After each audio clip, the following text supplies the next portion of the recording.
Edgar Winter to start us off with section 3 of the review chapter on polynomials and factoring. Now, factoring is key in algebra, and it is key in pre-calculus, and it is key in calculus. It's a skill that you must possess. So we're going to work our way up to the factoring sections of this particular part of the book, and we're going to work our way by first defining what a polynomial in the variable x is. A finite sum of terms of the form ax to the n. Ax to the n here, I try to write it out using subscripts, a the sub n x to the n plus a sub n minus 1 x to the n minus 1, where all the values of a's are real numbers. They're called the coefficients. Coefficients or numerical coefficients. The exponent for a polynomial will be some kind of a whole number. Notice here that on the last term, this would be x to the 0, so it fits the form. And the degree, of course, has to do with how many factors of the variable x. So for the first term, this is degree n, because there are n factors. This is degree n minus 1, degree n minus 2, all the way down to here to degree 0. The constant term is degree 0. Descending order. Now, when we write our polynomial, we want to, in some books call it standard form, or what I've always been teaching as descending order, based on the degree of the polynomial. Descending means like to go down a flight of stairs, to descend a flight of stairs. Descending means to go down. So they're going down in values from n minus 1, that's smaller, n minus 2, that's smaller, all the way down to 0. Here's an example of a polynomial in the variable x. 6x to the fourth minus 3x to the second plus 2x minus 9. This is degree 4. This is degree 2. This is degree 1. This is degree 0. And you can see that it's going down. It did skip the degree 3 term. There is no x to the third, but that's okay. That just means its coefficient is 0.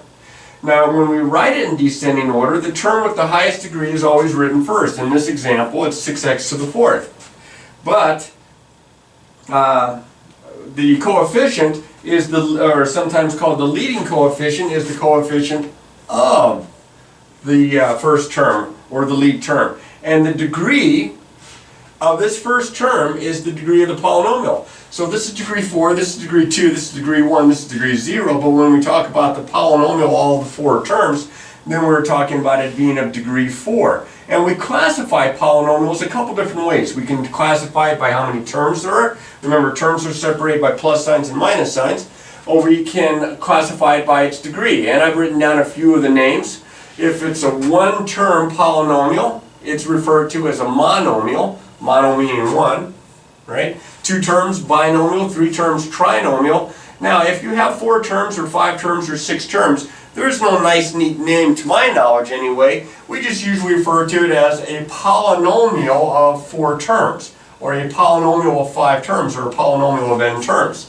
Now, as far as the degree of the polynomial, if it's degree 0, we refer to that as a constant, such as this number 5. 5, remember, this is x to the 0 next to it, so we call it degree 0, and it's a constant term. Degree 1, you've heard the term linear before. We talked about linear equations, and we have here 2x minus 3, this is degree 1. If it's degree 2, it's called quadratic. That's a little confusing for some people, because when they see the prefix quad here, they think they're 4, but quadratic comes from the old days when they used to talk about a second degree geometric shape, like a square, having 4 right angles. They used to call it a quad angle. In my day, we used to do this, meaning that you were a square. And in this case, quadratic, quad angle, degree 2 square, degree 2, x squared. Degree 3, cubic, as you can imagine, geometry, a cube is 3 dimensions, degree 3. Degree 4, I didn't list them, they have names, degree 4, quartic, degree 5, quintic, and so on down the line. You can Google that if you'd like. Now, we add and subtract polynomials. We're going to go through the operation, but when we add and subtract polynomials, pretty much what we're doing is we're combining like terms. I have a couple of examples here, one with addition, Addition's maybe a little easier than subtraction because it's a little easier to keep track of signs. But what we're going to do is we're going to, in this case, drop the parentheses and we're going to look for like terms.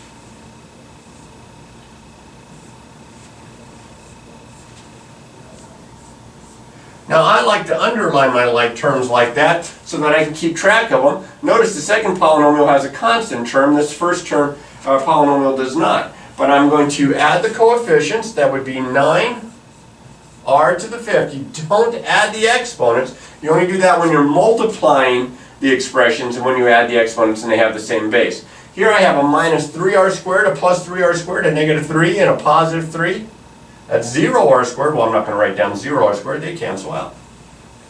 And then I have a minus 2r and a minus 5r. It's like a negative 2 and a negative 5. That's a negative 7 or minus 7r. And my last term there is a minus 4, and that's what it simplifies down to. So if you can combine like terms, you can add polynomials. You can also subtract them. But I'm going to do an extra step here. I'm going to go ahead and write this without the parentheses. Now I can drop the first set of parentheses, no problem, because the only thing that would be in front of the parentheses, if anything was written down, would be a 1, and when you multiply by 1, it doesn't change it. However, the subtraction sign in front of this set of parentheses is as if there is a negative 1 there that I'm going to distribute by.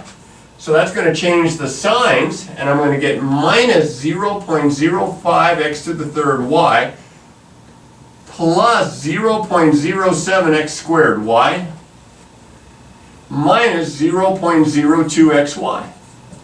Then I'm going to look for my like terms, and I've kind of lined this one up nicely. This one does have two variables, but I have to make sure that not only do I have both variables, but I have the exact powers for them to be like terms. These are x to the third, y to the first. These two here are x to the second, y to the first. And then the last two are xy. So I have to be careful with my decimals. I have 0.08 x to the third y and a minus or a negative 0.05 x to the third y. Well, that gives me a positive 0.03 x to the third y. I know this is 3/100ths, but I'm lazy, so I'll say 0.03. And now I'm going to combine these two. If it helps, after you combine them, cross them off, so that you don't get confused with them. Negative 0, it's minus negative 0.02x squared y, and a positive plus 0.07x squared y. That would be plus 0.05x squared y. And that leaves the last two there. I have a minus 0.1 and a minus 0.02. So they're both negative. You add them up as if they're positive. Keep the negative sign, negative 0.12xy. And that's what it simplifies down to. All right, now let's look to see what happens when we're multiplying polynomials. And because polynomials can be of different sizes, 1 term, 2 terms, 3 terms more, what we need is a nice consistent way to work these problems out. And I'm going to show you here, but it depends on if you're multiplying the variable and they have the same base, you add the exponents. We had that property in the last section. Now to multiply and to simplify, look at problem part A here. I have a monomial times a trinomial. Well, what I'm going to do here is I'm going to distribute. Now, I didn't leave myself very much space, so I'll just bring it straight down here. For A, negative 3x squared times 2x squared minus 3x plus 1. I'm going to multiply this monomial times this trinomial by multiplying it times each of the 3 terms. This is already in descending order. My answer should be in descending order. Negative 3x squared times a positive 2x squared. That's going to give me negative 6. X squared times x squared is x to the 4th. Remember, we're adding exponents. Negative 3x squared times a minus 3x. Negative times negative, positive, plus 9. And then x squared times x to the 1st gives x to the 3rd. And then minus 3x or negative 3x squared times a plus 1 is going to be a minus 3x squared. And that's pretty straightforward. Now I jump down here to the second one where I have a binomial times a trinomial. Even threw a fraction in just for good measure. This is going to require a little bit of extra work because we have 2 terms here and 3 terms here. We're going to need to multiply 6 things together, 6 terms together. We're going to multiply the first term of 3y times each one of these, distributing just like I did before.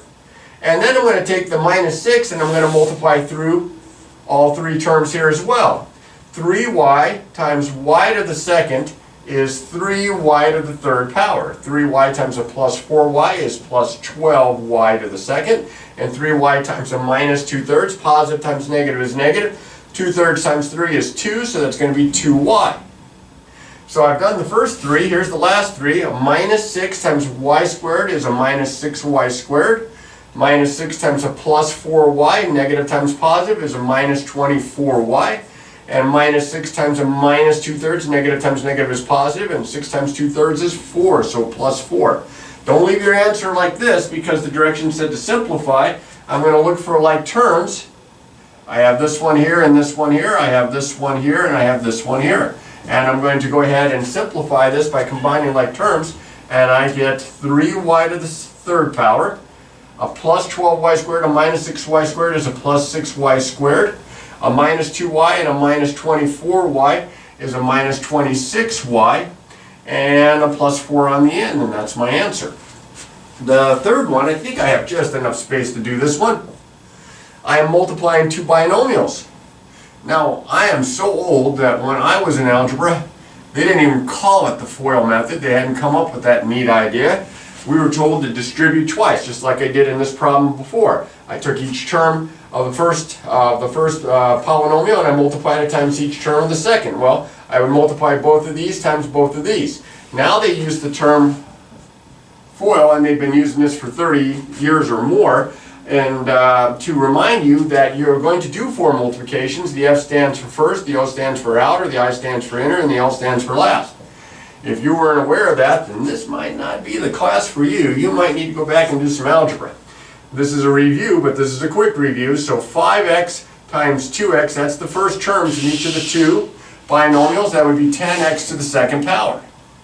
5x times a plus 9, these are the outer terms, the O in FOIL. 5x times a plus 9, this would be a plus 45x. The inside terms, the I in FOIL, a minus 7 times the 2x, that would be minus 14x. And then the last terms here, that's the L in FOIL, they're the last terms in each of the two binomials. A minus 7 times a plus 9 is a minus 63. And again, just like what happened before, I need to simplify this because I have like terms. I have 10x to the second, a plus 45x, a minus 14x is a plus 31x, and then the minus 63. Should remember FOIL, we multiply binomials all the time. Now remember, everything we're doing now multiplying, when we get to the factoring aspect, we're going to be reversing this process and we're going to break it into the factors. There are some special products that we need to remember when we multiply binomial conjugates. Remember, they're binomials that look exactly the same except that they have different signs. You can do FOIL on this, but the outer and the inner are going to cancel, so you really just get the first and the last. So when you're multiplying binomial conjugates, you don't have to do all of FOIL, you just have to multiply the first and the last. And then the squares of the binomials, again, this is a plus b times a plus b, this is a minus b times a minus b. You could go through the steps of doing FOIL, but if you can remember the pattern, the first term squared, same sign, double the product of the first and last terms here, and then always a plus, and then the last term squared. Let's try it again. The first term squared, keep the same sign, then take the product and double it. A times b is ab, double it is 2ab. Then it's always a plus because whether you're multiplying two positives or two negatives, you're going to get a positive, and then the last term squared. So I'm going to go ahead and do a couple of examples here. The first one, notice that they are conjugates.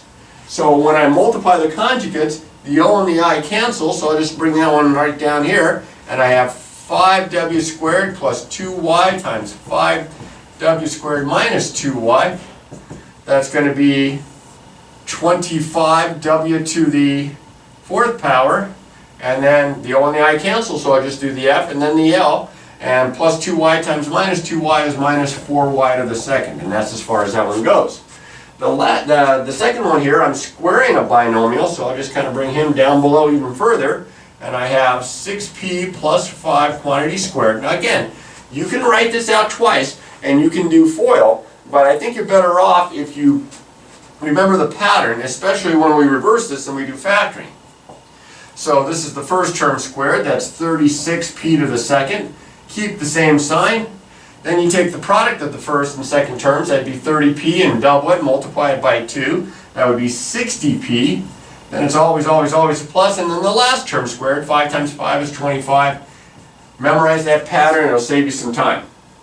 Now, for these last three examples that I have here on multiplying, I'm going to remind you that the square root of a times the square root of a is equal to a for any positive or any non-negative number a.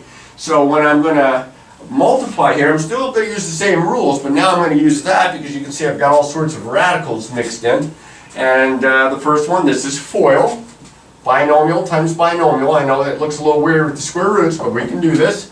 So this is going to be 12 square root of t times square root of t. We're assuming that the variables represent positive numbers, so that would be just t. Then the outer, that would be minus 32 square roots of t. Then the inner, that would be plus 30 square roots of t. And then the last terms, plus 10 times minus 8, that's minus 80. And this simplifies because these are like radicals. I get 12t minus 32 plus 30 minus 2 square roots of t minus 80. This one doesn't even have any variables, but it's still the same idea. In fact, it's the conjugate trick. Notice here, conjugate binomials, conjugate expressions like this, where they're exactly the same, except that they have different signs. So I don't have to do all of FOIL. The first and the last. The square root, or excuse me, 3 times 3 is 9. And the square root of 7 times the square root of 7 is 7. That's 63. So when I multiply these two, I get 63. And then it's going to be a minus. Square root of 5 times square root of 5, that's 5. And notice, I get a real number. This comes in handy, as we saw in the previous section, when we were trying to rationalize the denominator of some type of an expression involving roots. Now in this case, this last one, you're squaring, looks like this one here with the minus sign. So I'm going to follow the same pattern. I take the first term, I'm going to square it, that's 16y to the second. Keep the same sign as the middle. I'm going to take the product, 4y times the square root of 3.